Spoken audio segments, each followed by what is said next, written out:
प्यारी साध संगत जी, आप सबको प्यार भरी राधा स्वामी जी। सत्संग को प्यार और श्रद्धा से श्रवण करें जी। बानी गुरु अर्जन देव जी की। राग श्री राग, महला 5, घर 1। सत्संग के वचन। गुर परमेश्वर पूजिए, मन तन लाए प्यार, सतगुरु दाता जी का सबसे दे आधार। ये श्री गुरु अर्जन देव जी की वाणी है। गुरु साहिब जी फरमाते हैं कि हमारी पूजा के योग्य दो चीज़ें हैं, अव्वल गुरु और दूसरा परमेश्वर। तुम कहोगे कि पहले परमेश्वर चाहिए। सुनो, सारी कायनात, कुल, खंड ब्राह्मण, ईश्वर परमेश्वर, ब्रह्मा परब्रह्मा सब हमारे अंदर हैं। जितने संत महात्मा और दूसरे मुसलमान फ़कीर अंदर गए, सभी कहते हैं कि परमेश्वर तेरे अंदर है, मगर बिना गुरु नहीं मिलता। इसलिए बड़ाई किसकी हुई? गुरु की। यही कबीर साहब जी कहते हैं, गुरु गोविंद दो खड़े, काके लागों पाएँ। कि परमेश्वर भी सामने खड़ा है और गुरु भी सामने खड़ा है, किसे नमस्कार करें। फिर कहते हैं, बलिहारी गुरु आपने जिन गोविंद दियो बताए। गुरु को, क्योंकि परमेश्वर अंदर है, पर हमने परमेश्वर के अंदर होते हुए भी करोड़ों जन्म पाए। कभी घास, कभी फूस, कभी कीड़ा, कभी पतंगा, कभी पशु, कभी पक्षी बने। मगर जब गुरु मिला, उसने रास्ता बताया, हमने मेहनत करके पर्दा खोल लिया, परमेश्वर मिल गया। जब मौत आती है तो कोई साथ नहीं जाता, ना माँ, ना बाप, ना बहन, ना भाई। जो ये देह है किराए की है, ये भी खाली कर देनी है। अगर साथ जाने वाली कोई चीज़ है तो गुरु है। मेरा अपना तजुर्बा है कि जो अभ्यास का कायदा है उसके मुताबिक अगर कोई अंदर जाने वाले महात्मा मिल जाए, वह रास्ता बता दे, ये कमाई करे, तो इसकी मौत के वक्त कभी जमदूत नहीं आते। अगर फिर भी जमदूत के साथ जाना है तो ऐसे गुरु को हमारा दूर से सलाम है। लेकिन जो ईश्वर का कानून है वह सबके लिए एक ही है। अगर अंदर जाकर देखो तो कोई भ्रम नहीं रहता। अगर जिंदगी में पर्दा ना खुले तो भी मौत के वक्त गुरु आता है और साथ ले जाता है। उस वक्त उसे इतनी खुशी होती है जितनी कि ब्याह की भी नहीं होती। बहुत बार देखा है कि जिन स्त्रियों के 1-1, 2-2 साल के बच्चे थे, अंत समय उन्होंने बच्चों को भी देखने की इच्छा नहीं की। आपको याद है कि कल्ले का एक सत्संगी था, उसका बाल बच्चों से बेहद प्यार था। लोग कहते थे कि तेरी मौत किस तरह होगी, लेकिन मरते समय उसे बच्चों का ख्याल तक नहीं आया। जानी नाम मोह नहीं रहने देता। ईश्वर का नियम आज का नहीं, जब से दुनिया बनी है तब से चला आ रहा है। जब तक दुनिया रहेगी बराबर जारी रहेगा। जब तक परमेश्वर नहीं मिलता, हम गुरु के पास जाते हैं। हम गुरु के पास क्यों जाते हैं? सुनो, जब परमेश्वर नहीं मिलता हम किसकी पूजा करें? इस बात पर विचार करने के लिए सारी दुनिया को सामने रख लो। ये दुनिया 5 तत्वों यानी 5 अनासर की बनी हुई है। मिट्टी, पानी, आग, हवा और आकाश। और तत्वों के लिहाज से इसकी 5 किस्में हैं। पहली वह किस्म है जिसमें एक तत्व मुकम्मल है, बाकी हैं तो सही मगर नाम मात्र। वह क्या है? सब्जियां। तत्व कौन सा है? पानी। अगर मन भर साग सुखाए तो मुश्किल से 5-6 सेर आ जाएगा, यानी 34-35 सैर पानी निकल गया। आदमी में 5 तत्व हैं। अगर 5 तत्व वाला तुलसी, पीपल और दूसरे 1 तत्व वाले पेड़ों की पूजा करे, वह नीचे की तरफ जाएगा, यानी मरकर वही बनेगा। हमारे वेद शास्त्र भी कहते हैं, जहाँ आसा तहाँ बासा। दूसरी जमात है कीड़े मकोड़े। उनमें सांप, चूहे, बिच्छू, छिपकलियाँ आदि शामिल हैं। इनमें 2 तत्व हैं, आग और हवा। बाकी 3 हैं मगर नामात्र। अब सरगोदा की नई बंजर भूमि का काम शुरू हुआ तो गुरुजी वहाँ बतौर सब डिविजनल अफसर लगे हुए थे। वहाँ 20-20 मील तक पानी नहीं मिलता था।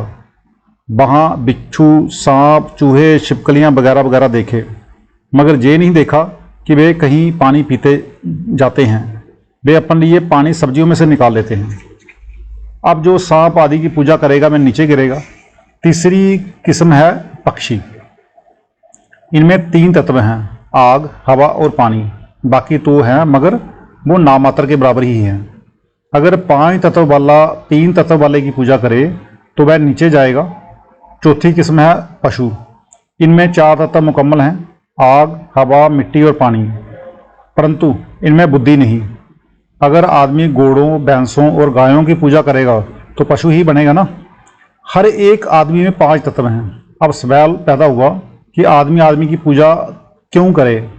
5 तत्व इसके, 5 तत्व उसके, जहाँ आकर सब यानी हर एक आदमी के 5 तत्व हैं और जहाँ आकर सब हार गए। कहते हैं कि अगर कोई परमात्मा है तो लाओ हमारे सामने, कहाँ है? मगर इसमें भेद है। जिस तरह कमरे में एक तार बम्बई, कलकत्ता या किसी और जगह से जुड़ी है, तार के दोनों सिरों पर जो जंतर होते हैं उन्हें बैटरी कहते हैं। ये बातचीत करने के लिए बनी हुई हैं। ये बैटरियां आपस में खबरें लेती हैं और देती हैं। अगर उस कमरे में 10 बैटरियां और पड़ी हों जो तार से जुड़ी हुई ना हों तो क्या वह खबरें लेंगी? हरगिज़ नहीं। इसी तरह गुरु की बैटरी मालिक से जुड़ी हुई है। वह मालिक से बातें करता, खबरें लेता और देता है। हमारी बैटरियां जुड़ी हुई नहीं। हम गुरु के पास इसलिए जाते हैं कि उसकी तो बैटरी जुड़ी हुई है, वह हमारी भी जोड़ दे। जिन्होंने अपनी तवज्जो शब्द के साथ जोड़ ली वे मालिक से मिल गए। हमारे अंदर भी तार है मगर जुड़ी हुई नहीं। गुरु पैगाम लेता है, अगर हमारी बैटरी तार से जुड़ जाए तो हम भी सुन सकेंगे, इसलिए हम उसके पास जाते हैं। अगर वह पहुंचा हुआ महात्मा है तो वह ये नहीं कहता कि मैं गुरु हूँ, वह कहता है कि आप मुझे दोस्त समझ लो, बड़ा भाई समझ लो। जब अंदर जाओगे, नज़ारे देखोगे, तब जो मर्जी हो कह लेना। ऐसे गुरु जीते जी भी साथ हैं और मौत के वक्त भी साथ हैं। फिर उससे बढ़कर हमारा रिश्तेदार कौन है? कोई नहीं। गुरु हक की कमाई पर गुजारा करता है। अगर हम उसे कुछ देना चाहें तो वह कहेगा कि सत्संग में, लंगर में या किसी और सेवा में खर्च कर दो ताकि तुम्हारा धन सफल हो जाए, मगर उसके लिए कुछ नहीं लेगा और अपने लिए कुछ भी नहीं लेगा। कबीर साहब ने सारी उम्र ताना बुना, नामदेव जी ने कपड़े रंग कर गुजारा किया, कई पैगंबर बेड़े चलाकर गुजारा करते रहे। गुरु नानक साहब जी ने तो जहाँ तक ताकीद की है, गुर पीर सदाए मंगन जाए, ताके मूल ना लगिए पाए, गाल खाए किश हथों दे, नानक राह पशाना से। अगर कहीं मांगने जाता है तो वह गुरु नहीं। फिर वह क्या करे? आप मजदूरी करे, दुकानदारी करे, खेती बाड़ी या कोई और काम करे, अपने बाल बच्चों को पाले, फिर संगत की सेवा करे। इसलिए हमारी पूजा के लायक 2 ही हस्तियां हैं, एक गुरु, दूसरा परमेश्वर। सतगुरु की कृपा से हमें रूहानी मंडलों पर जाना है। गुरु अंगद देव जी फरमाते हैं, जे सौ चंदा उग बह सूरज, चढ़ू हजार, इत्ते चानन होंदिया गुर बिन गोर अंधार। इस दुनिया में लाखों करोड़ों सूरज चंद्रमा चढ़ जाएं, जहां रोशनी हो जाएगी, लेकिन जब आंखें बंद करो अंदर अंधेरा है। सो जब तक सतगुरु नहीं मिलता तब तक अंदर रोशनी पैदा नहीं होती। इसलिए हमारी पूजा के काबिल गुरु और परमेश्वर हैं। गुरु को तो हमारी मोहब्बत की जरूरत नहीं, उसका अपना प्यार मालिक से लगा हुआ है। वह कहता है, आप भी मालिक से प्यार लगाओ। सतगुरु बचन कवाम बने सच्चा ए विचार, बिन साधु संगत रतिया माया मोह सब शार। कहते हैं सच्ची भक्ति क्या है? जो सतगुरु हुक्म देता है। सतगुरु कहता है कि शराब कबाब छोड़ दें, चोरियां ठगियों से परहेज कर, हक की कमाई कर, अपने बाल बच्चों में, अपने मजहब में रह, और क्या कर? पिंड को छोड़कर ब्राह्मण में जा। सच्चा व्यवहार क्या है? जो सतगुरु हिदायत देता है उस पर अमल करना। जब हम सतगुरु से मोहब्बत करेंगे, सतगुरु की मोहब्बत दृढ़ हो जाएगी, तब हमारी दूसरी सारी मोहब्बतें टूट जाएंगी। गुरु की मोहब्बत परमेश्वर के साथ है। सो जब हम गुरु से मोहब्बत करेंगे, परमेश्वर से करेंगे। परमेश्वर ना वेदों में है, ना शास्त्रों में, ना ही इनके पढ़ने से मुक्ति होती है। अगर पढ़ने से मुक्ति होती तो रावण मुक्त हो जाता, रावण 4 वेदों का टीकाकार पंडित था। रावण के वेद भाष्य के मुकाबले में कोई वेद भाष्य नहीं था, मगर उसकी करतूत क्या थी? वह रावण जिसकी शक्ल बनाकर हम हर साल आग लगाते हैं। वेद शास्त्रों में नाम की तारीफ है, नाम के साथ जुड़ने की प्रेरणा मिलती है, नाम नहीं। यही ग्रंथ साहिब कहता है कि सब कुछ अंदर है, लेकिन जब तक सतगुरु नहीं मिलता कुछ नहीं मिलता। अंदर जाने के लिए सतगुरु की जरूरत है। आप उसे संत कह दो, बुजुर्ग कह दो, कामिल फकीर कह दो, जब तक आपका उसके साथ प्यार नहीं जुड़ता आप अंदर नहीं जा सकते। जब आप जहां दोनों आंखों के दरमियान तक एकाग्र होकर अंदर जाओगे तो आगे सतगुरु खड़ा है। फिर इंग्लैंड जाओ, सतगुरु साथ है। अमेरिका जाओ, सतगुरु साथ है। कमरा बंद है, सतगुरु को याद करो, सतगुरु सामने है। जो बात पूछो वह जवाब देगा। मेरे साजन हर हर नाम समाल, साधु संगत मन बसे, पूर्ण होवे गाल। अब गुरु अर्जुन साहब अपने मन को समझाते हैं, मानो अपने पर घटाकर दुनिया को उपदेश देते हैं कि नाम अंदर है, प्यार से अपनी रूह उसके साथ जोड़ दो। ज्यों ज्यों ऊपर जाओगे सारे ब्रह्म नाश हो जाएंगे। जिस तरह ज्यों ज्यों ऊंचे स्थान पर जाओ ठंड होगी, जड़ पदार्थ में खुशी नहीं। अगर जड़ पदार्थ में खुशी होती तो राजों महाराजों को मिलनी चाहिए थी। कहते हैं अगर तू नाम की कमाई करे, तेरा जन्म मरण खत्म हो जाए, मनुष्य जन्म सफल हो जाए। रहा सवाल कि नाम क्या चीज़ है, वह ना अरबी है, ना फारसी, ना तुर्की, ना अंग्रेजी, वह किसी भाषा में नहीं है, वह सबका एक ही है। अगर एक ना हो तो एक कौम को छोड़कर बाकी सबके साथ जुल्म है। नहीं, वह unwritten law and unspoken language है, लिखित कानून और अनबोली भाषा है। इसी को ऋषि मुनि, आकाशवाणी, वेद, नाग और गुरु साहिब नानक साहिब जी सच कहते हैं। वह सारे ब्राह्मणों की जान है, वह सभी के अंदर है। अगर दुनिया के सारे आलिम फाजिल इस फिलासफी को समझ लें जो कि सब धर्मों की बुनियाद में मौजूद है, तो कोई झगड़ा ना हो। ये मजहबों की लड़ाई क्यों है? विचार ना करने से ही। जब कोई महात्मा आता है तब कोई मजहब नहीं होता, उसके बाद मजहब बन जाता है। इसी तरह बेशुमार मजहब बन गए। गुरु नानक साहिब एक थे और ग्रंथ साहिब एक है। उनके 52 फिरके हैं। कुरान शरीफ एक है, हजरत मोहब्बत साहब एक हैं। आज 72 फिरके बन गए हुए हैं। मैं कहता हूँ जो नाम मुक्ति देता है वह चोरों ठगों के अंदर भी है, चाहे आंखों के पीछे पर्दा लगाकर इन्हें बाहर निकाला हुआ है। अगर नेक सोबत मिल जाए, कोई पूरा गुरु मिल जाए, तो इन्हें भी मालिक मिल जाए। अब गुरु साहब कहते हैं, हे प्यारे, नाम की कमाई कर ताकि तेरा पर्दा खुल जाए, मनुष्य जन्म सफल हो जाए, फिर जन्म लेने की जरूरत नहीं। गुर समर्थ अपार गुर बड़बागी दर्शन होए, गुर अगोचर निर्मला गुर जैबड़ अबर न कोय। कहते हैं गुरु अंदर रूहानी मंडलों पर जाता और परमेश्वर से मिलता है। वह समर्थ अपार है, यानी जहाँ गुरु जाता है वहाँ ना बुद्धि जा सकती है ना मन पहुँच सकता है। मन भी महदूद यानी कि सीमित है और बुद्धि भी। हम मन और बुद्धि से पार जाना चाहते हैं। अब जिन्हें गुरु कहते हैं वे कम हैं, वैसे हिंदुओं में भी हैं, मुसलमानों में भी हैं। जिस तरह BA MA कम हैं, प्राइमरी पास ज़्यादा हैं, इसी तरह हिंदुस्तान में 50-60 लाख साधु हैं, मगर जिसे साधु कहते हैं जो अंदर रूहानी मंजिलों पर जाते हैं कम हैं। मैं हर एक सोसाइटी में गया हूँ, मगर मैं कहूँगा कि पूर्ण साधु कम है। पूर्ण साधु सबसे प्यार करेगा। गुरु पवित्र हृदय वाला है, गुरु अगोचर है, गुरु के बराबर कोई नहीं। आदमी के बड़े ऊंचे कर्म हों तो वह गुरु की तरफ आए। गुरु की तरफ और नाम की तरफ आना कोई मामूली कर्म नहीं। गुर करता गुर करनहार, गुरमुख सच्ची सोए, गुर ते बाहर किश नहीं, गुर कीता लोड़े सो होए। जिस तरह कतरा समुद्र में मिलकर समुद्र हो जाता है, उसी तरह गुरु अभ्यास करके ईश्वर से मिलाकर ईश्वर हो जाता है। उसका ताल्लुक ईश्वर के साथ पैदा हो गया, लेकिन बाहर से हमें मनुष्य नजर आता है। जब हम उनसे पूछें कि आप कौन हो, वह कहेगा कि मैं मनुष्य हूँ। लेकिन ज्यों ज्यों हम उसके साथ प्रेम करेंगे त्यों त्यों हमारा अंदर नम्रता और शांति आती जाएगी। इस संसार में केवल इंसान निकल सकता है बाकी कोई नहीं। वह भी कौन सा? जो किसी कामिल गुरु के पास जाए। जब जे उसके पास जाएगा वह कहेगा भाई मैं भी अंदर जाता हूँ, तू भी अंदर चल, ना दुनिया का काम काज छोड़, ना बाल बच्चे छोड़। लेकिन बहुत से लोग शिकायत करते हैं कि भजन सिमरन तो करें तो दुनिया के काम रह जाते हैं। मैं कहता हूँ कोई हर्ज नहीं होता, करके देखो। भजन अपाहिजों और बुजदिलों का काम नहीं, ये सूरमे और बहादुरों का काम है।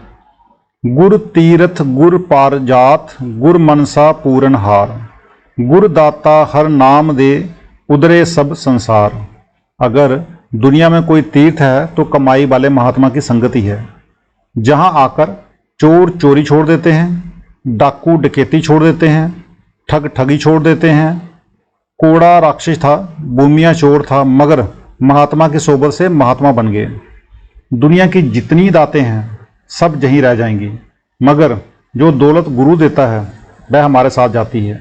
इसलिए अगर कोई दाता है तो गुरु है। सारा ब्रह्मांड मांगता है, जहाँ दम मारने की गुंजाइश नहीं। हम किस गिनती में हैं? जो दात गुरु देता है ना चोर चुरा सकता है, ना पानी गला सकता है, ना ही आग जला सकती है, और ना ही जमदूत छीन सकते हैं। जब गुरु नाम बख्शता है तो उससे कौम मस्जिद में रुकावट नहीं आती, क्योंकि नाम सबके अंदर है। वेद शास्त्र और दूसरी किताबें उसकी महिमा करती हैं, मगर उनमें नाम नहीं। जब आप पूरे गुरु परमेश्वर पूजिए, उसकी संगति करोगे, उसमें कशिश है, वह खींच लेगा। पानी सब जगह है, मगर जिसने कुआं खोद लिया वही पानी पिएगा। इसी तरह परमेश्वर ईश्वर सबके अंदर है, मगर जिसने एकाग्र होकर पर्दा खोल लिया उसने नाम प्रकट कर लिया। उसकी जायदाद है, उसका जन्मन खत्म हो गया। गुर समर्थ गुर निरंकार, गुर ऊंचा अगम अपार, गुर की महिमा अगम है, किया कथे कथन हार। गुरु समर्थ है, जिस जगह गुरु जाता है वहाँ दुनिया नहीं जाती। लेकिन गुरु जब तक शरीर में रहता है वह नहीं कहता कि मैं गुरु हूँ, बल्कि वह कहेगा कि तुम्हारे अंदर जो ईश्वर है वही तुम्हारा गुरु है। जो गुरु परमात्मा मिल गया, हम उसकी महिमा क्या करें? उसकी सिफत यानी कि बड़ाई के लिए कोई लफ्ज है ही नहीं। यही वेद की श्रुति कहती है, गुरु ब्रह्मा गुरु विष्णु गुरु देवो महेश्वरा, गुरु साक्षात पार ब्रह्मा तस्मै श्री गुरुवे नमः। हे शिष्य, गुरु ही ब्रह्मा गुरु है, गुरु ही विष्णु है, गुरु ही शिव है, मतलब कि गुरु ही सब कुछ है। जितड़े फल मन बाशी है, तितड़े सतगुरु पास, पूरब लिखे पाव ने साच नाम दे रास। कहते हैं गुरु के पूर्व जन्म के बड़े ही श्रेष्ठ कर्म हों तो गुरु मिले, बड़े ही ऊंचे कर्म हो तो नाम मिले, बड़े ही ऊंचे कर्म हो तो नाम की कमाई करे, नहीं तो सारी दुनिया नाम से खाली पड़ी हुई है। गुरु नानक साहिब जी कहते हैं, पाप बुरा पापी को प्यारा, पाप लदे पापे पासारा। जो पापी है वे भक्ति के नज़दीक ही नहीं आते। वे दुनिया के झगड़ों और बखेड़ों में अपनी सारी जिंदगी बर्बाद कर जाते हैं। सतगुरु नाम के खजाने का कुंजी बरादार यानी कि मालिक है। जो सिद्धियां शक्तियां हैं वे भी सतगुरु के हाथ में हैं। जब जे गुरु की हिदायत के मुताबिक मेहनत करके ऊपर चढ़ेगा तो सतगुरु कहेगा कि सब कुछ तेरा है, जो मर्जी हो ले ले। इसलिए कहते हैं कि बड़े ही ऊंचे कर्म हो तो आदमी गुरु की तरफ आए। सतगुरु सरनी आइया बाहुड़ नहीं विनाश। अगर जीव सतगुरु की शरण में आ जाए तो जन्म मरण खत्म हो जाए, मगर कमाई करनी आसान है, शरण लेना मुश्किल है।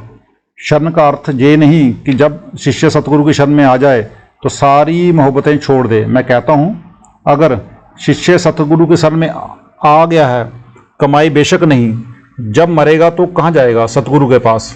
आगे सतगुरु का प्यार है परमेश्वर के साथ, वह भी परमेश्वर में समा जाएगा।